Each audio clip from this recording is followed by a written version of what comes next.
Welcome to Africa Business Chamber Awards Night. It's been a wonderful journey lasting for some 7 years.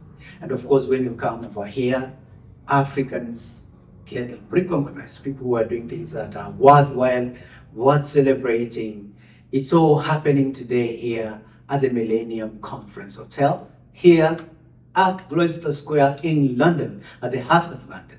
So you know what? Welcome, and we're going to be talking to more people. You're going to hear their stories, and you're going to begin to understand why we call it Africa Business Chamber. Networking, investments, networking, trade, and all business. That's a talk here. And of course, amazing stories of people who have been resilient and making it big. So welcome to Africa Business Chamber. I'm joined by one of the greatest people who have done great work.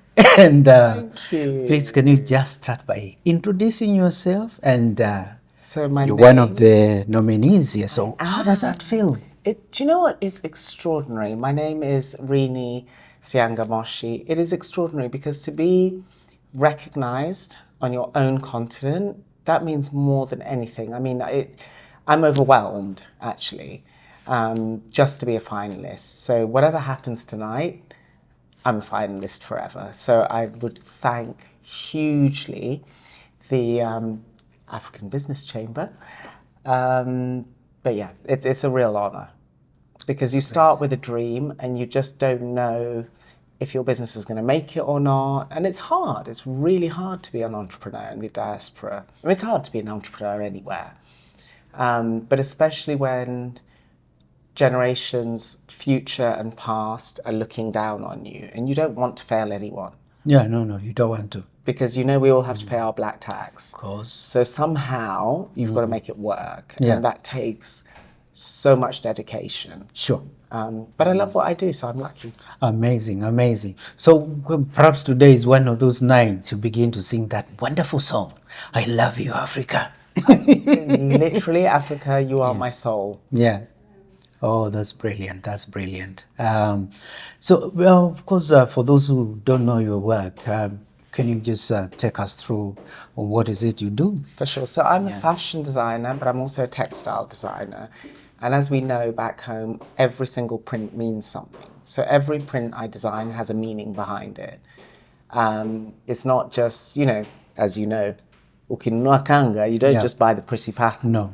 You buy the kanga with the right words to gift to the right person. Yeah. So it's the same for me when I design prints. So all of our prints are unique. I have over 10,000 of them.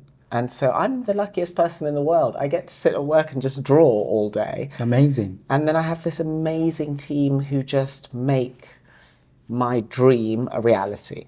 So I can't claim to do it all myself because that's not possible. Yeah. And it's my amazing supply chain, my very first employee who was my intern, who is still with me now.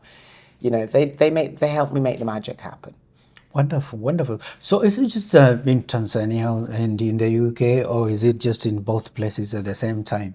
What, the brand itself? Brand. So the brand itself, Lisu, is all over the world. We ship worldwide. We have been with massive department stores, both in the US and in the UK. And now we really focus on direct to consumer because I'm a real believer in creativity cannot be, obviously you have deadlines, but you can't tell somebody creative that it has to be ready by tomorrow. Yeah. So if the collection's ready, it's ready. Yeah. It's ready when it'll be ready. Yeah. So that's really how I work is... It's ready when it's ready because it comes from my heart. Yeah. And it comes from my heart, down my arm and onto a piece of paper. Yeah.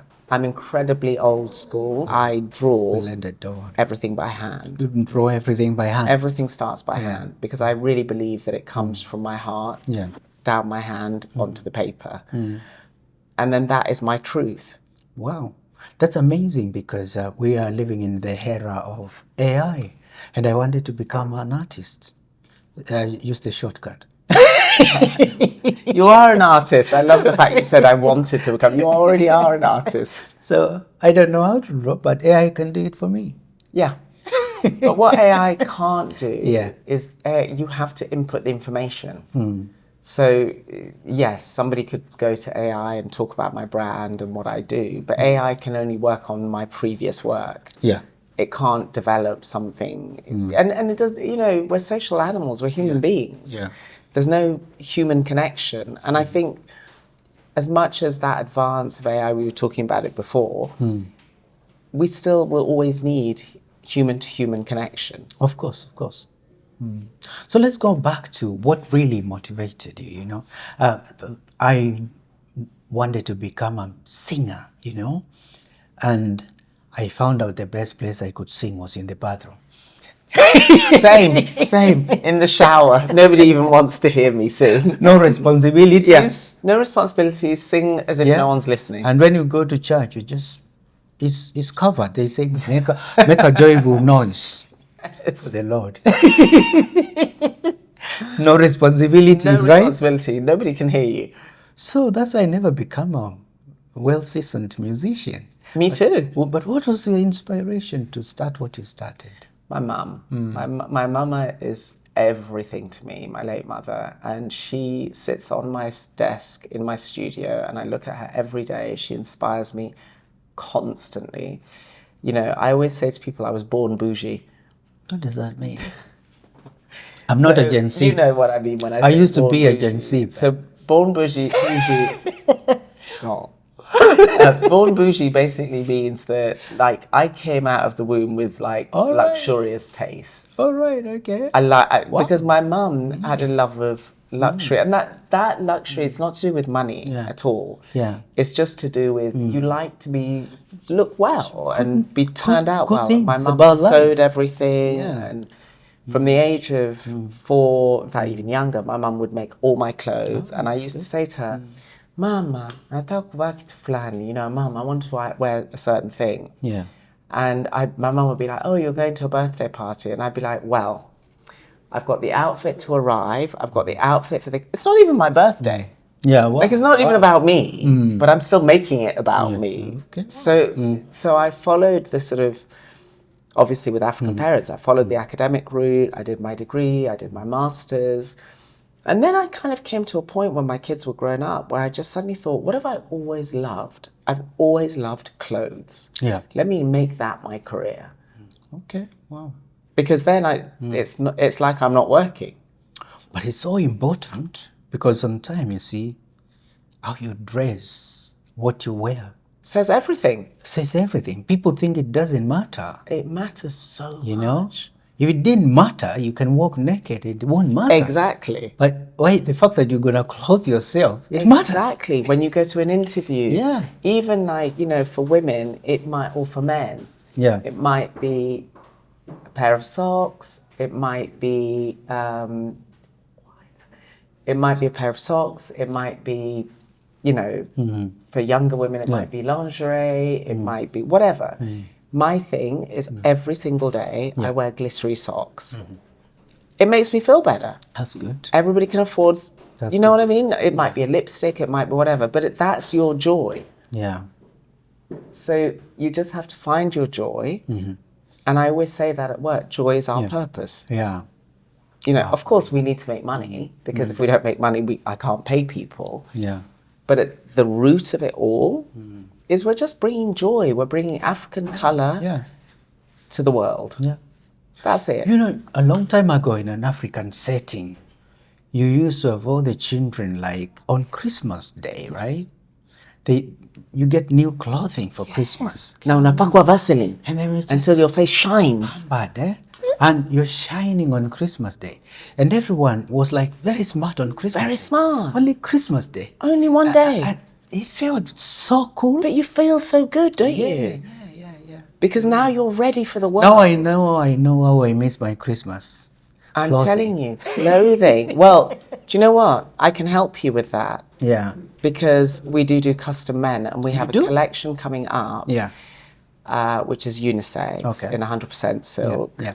And the collection name actually is it's the Afro Camo print, and it's called Empire, Weaving the Words We Cannot Speak. Brilliant. Yeah. So, and we have dressed some of the most, we've been so blessed to dress so many Hollywood celebrities, you know, all kinds of people. But the thing is, to me, it almost doesn't matter who you are. Yeah, yeah. You know, I don't care if you're a king or queen or a pauper. I just want you to feel fabulous. Feel happy. Feel great. To feel great. Yeah. No, it's a fully support you. So in terms of, as we, you know, your brand and what you have done, and of course, I think is one that got you nominated. How do you see it panning out in the future? Is there anything you would love to modify, to change here and there? I want to have a factory back home. Or maybe be tempted to employ the AI help? Nope. Because AI will make me obsolete. So why would I want to do that to myself? Yeah. My main thing is I would love to open a factory back home. That's good. You know, I would love to give more people jobs. Yeah. And I'd love to open a factory that's big enough that we can take on other Western jobs. That's good.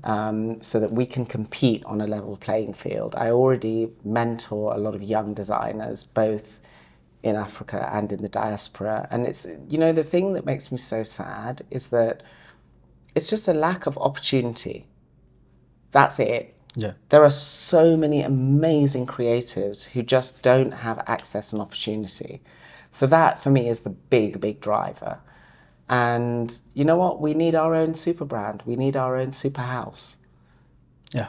So if I can do that in my lifetime, I will die a happy woman. Be happy. So far, you've done great. Thank you. And we can only congratulate you and wish you to, you know, get that final victory. Definitely. Yeah. Harambe, as we say. Yeah, but as well, how does it make you feel, you know? Yeah, especially your nomination. Yeah. I know it's... I mean, I don't even have How competitive words. was it? I don't know, because I didn't nominate myself. I don't even know who nominated me. So I have no idea how this even happened. This is beyond my wildest imaginings. Amazing. But the only thing I think is that it's really important to keep grounded. This is just the beginning. I have so much more to achieve. Yeah. You know, I can't be blinded by awards or winning or not winning. It really doesn't matter. This is just the start. It's a dream that matters. That I'm going to make come true. That's great. You're the founder of this. Can you just introduce yourself, say your names, tell us what Africa Business Chamber is all about? Thank you for the opportunity. My name is Eugene Izeimana. I'm the CEO and the co-founder of the African Business Chamber. African Business Chamber was established 7 years ago with two missions: to support African diaspora to thrive in the UK economy through various means, such as establishing successful businesses, investing in high variable businesses, and starting and launching activities or platforms that will help us to become recognizable and become a voice of and an engine of economic growth in the UK. You know, we are part of the Black community. We still suffer from discrimination, we are disadvantaged, and so the chamber established to change narrative. Second is also to drive trade and investment between the UK and Africa in a sustainable way. Yeah. And also through encouraging diaspora also to invest in Africa, and also educating British and foreigners about Africa. So it's about branding Africa in a positive way. Changing the narrative. Yes. How many years now going? 7 years. Wow. How has it been, that journey? Has it been like rosy all the way? Or how has it been? The journey 7 years. The journey has been challenging, of course. You know, the African community, we face multiple challenges between ourselves. We don't collaborate, we don't support each other. On the other side also, we face a lot of institutional issues where we are not giving the right opportunities. So it's multiple challenges that we're navigating, also plus some of the challenges from back home affect us here. Some of it include colonization, negative PR from Africa, especially bad leadership, political instability, various things. So those are some of the things we are fighting day to day. Yeah. But we are navigating some of those challenges, Yeah. and we are progressing. As you can see, the events has attracted good number of turnout. Yeah. So it's a good sign that we are making an impact and we are being recognized by several institution, organization, government. Today we have almost 7 high commission, which That's is good. and we have various business leaders, successful individuals who are creating jobs in the economy. Yeah. Oh, that's brilliant. That's brilliant. So how do you see this panning out? This is of course this is our inaugural events. It's going to be the signature events in the UK calendar, where Africans get together to celebrate our success story, excellence, collaborate, network. But beyond that, of course, we have other initiatives coming up. In September, we'll be hosting our UK Africa. This is the 4th time we are hosting it is a platform to bring together investors, businesses, to discuss about opportunities in Africa, how to invest, where to invest. But it's also an opportunity for African businesses in Africa or exporters that are looking to understand the UK market. So this is also that will be also another opportunity. But beyond that, we have other program learning. For example, we learn what we call top 100 business leader, which identify top African leaders in the UK economy, and a few other programs, including trade, investment, conferences in November. But we also collaborate with regional development agencies in Manchester, Birmingham, Leicester. So we are doing quite well, and I'm excited with our new strategy in the next 5 years, which will be driven by entrepreneurship, innovation, transformation, and resilience. Thank you very much for your time, and we can only wish you all the best. You're doing a great job. Thank you so much for the opportunity, and I hope you enjoy yourself. My name's Leonard. I am a serial entrepreneur. I own a number of businesses around the world in 3 regional locations. So we specialize in strategy, finance, and operations. Have a back office in Asia, as well as in Africa, in Nigeria. So we work with small businesses to help them understand their financials and provide the operational support to help them stabilize themselves so that they can grow. We also help with raising money, finance, usually through VCs, private equity, angel investing, to help them scale at pace. Are you one of the nominees here? And I am, so yeah. what on? The same entrepreneurship? Yeah, no, it's a finalist in professional services. Okay. So we provide professional services to businesses. So you should have smiled a bit more than you did.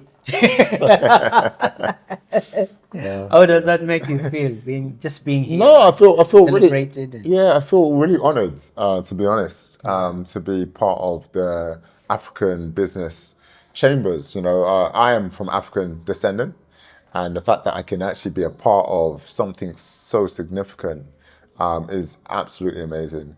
So I feel really honoured and humbled to be here.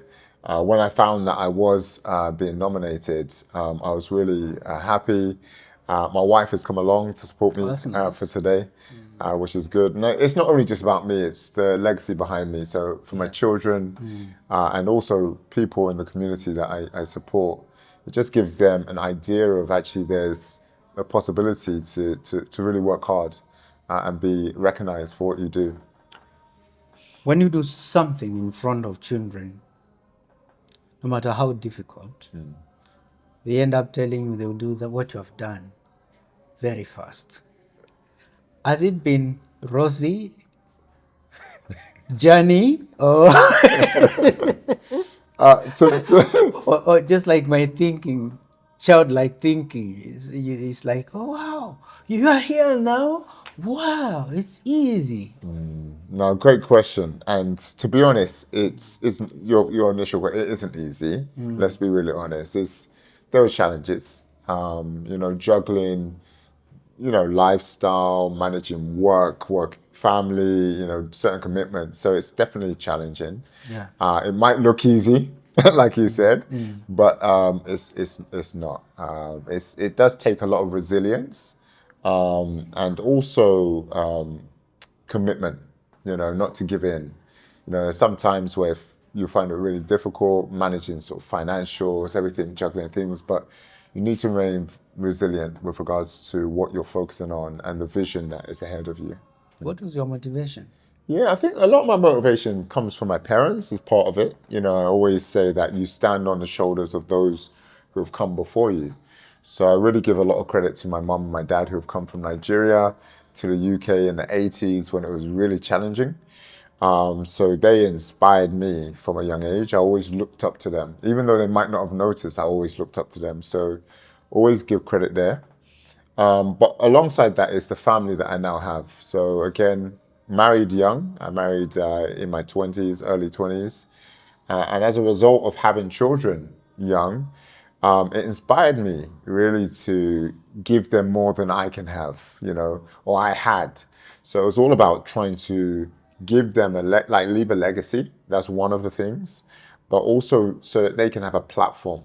They can exceed me if I give them a solid platform. That's good. So that's been my motivation. Amazing. Well, thank you very much, and we can only wish you all the best. And congratulations once again.